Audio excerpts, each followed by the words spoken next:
Today we will continue the topic of nutrition in plants, that is your first chapter in NCERT books. Okay, so there are two modes of nutrition. One is autotrophic, another one is heterotrophic nutrition. So in this lecture we will study about autotrophic nutrition. Okay, in the previous lecture also we have seen that why it is named as autotrophic nutrition, because auto means self and trophos means nourishment. जब plants अपना nourishment खुद कर रहे हैं through the process of photosynthesis, तो वो क्या होती है? Autotrophic nutrition. Okay, now see हम ऑटोट्रॉपिक न्यूट्रिशन के अंडर पढ़ेंगे फोटोसिंथेसिस का प्रोसेस. ठीक है, plants carry out photosynthesis to prepare their food. Okay, तो फोटोसिंथेसिस की प्रोसेस होती कैसे है? सबसे पहले the ultimate source. What is the ultimate source? Sun. Sunlight is the ultimate source of the whole world. Now, sunlight absorb करते हैं leaves. Plant के leaves absorb करते हैं sunlight. कैसे? Through the help of chlorophyll. What is chlorophyll? Chlorophyll is the green pigment present on the surface of leaves. अब chlorophyll present है तभी leaves हमें green दिख रहे हैं. अब उसी chlorophyll का क्या function है? वो sunlight absorb करता है. Okay.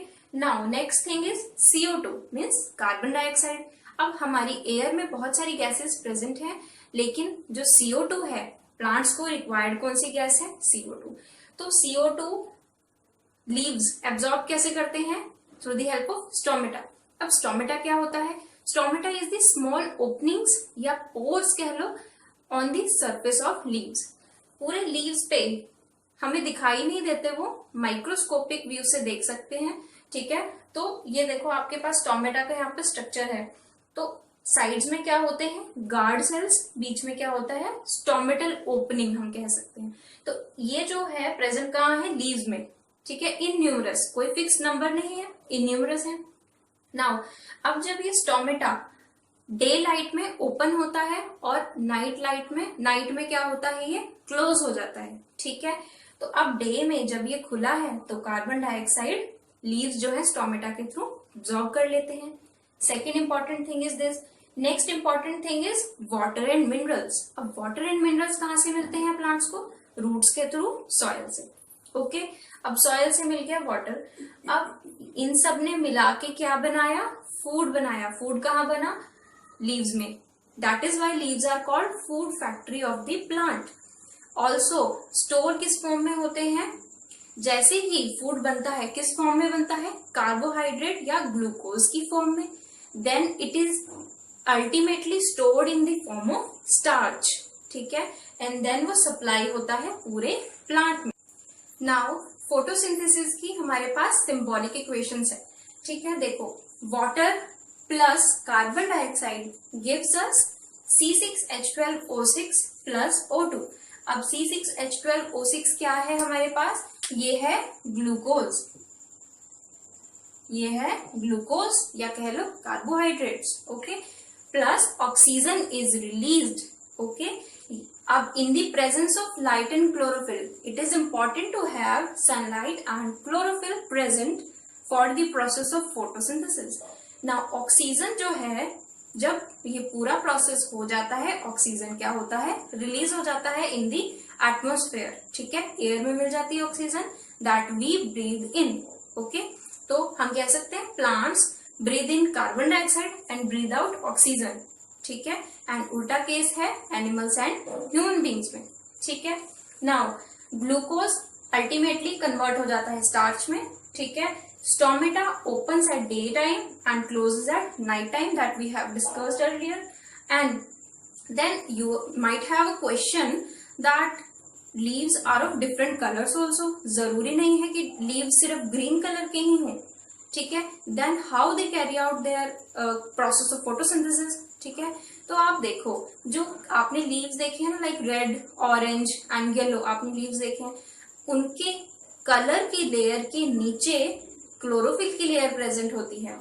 तो क्लोरोफिल जस्ट एक कलर के मास्क से कवर हो गई थी, इसीलिए वो कलर दिखाई दे रहे थे, लेकिन एक्चुअल में उनके पास क्लोरोफिल थी. That is why they are carrying out the process of photosynthesis. Okay, next point is, अब देखो हमें मिल गया कार्बोहाइड्रेट्स, ठीक है, फूड ने बना लिया कार्बोहाइड्रेट प्लांट ने, अब लेकिन उसको और भी तो चीजों की जरूरत है ना, प्लांट को प्रोटीन्स की भी जरूरत है, ठीक है। अब प्लांट को प्रोटीन की रिक्वायरमेंट कैसे पूरी करनी है, नाइट्रोजन के थ्रू। अब आपको पता है एटमॉस्फेयर में, एयर में बहुत सारा abundance of nitrogen is present, but plants can not take it directly from the air through the stomata.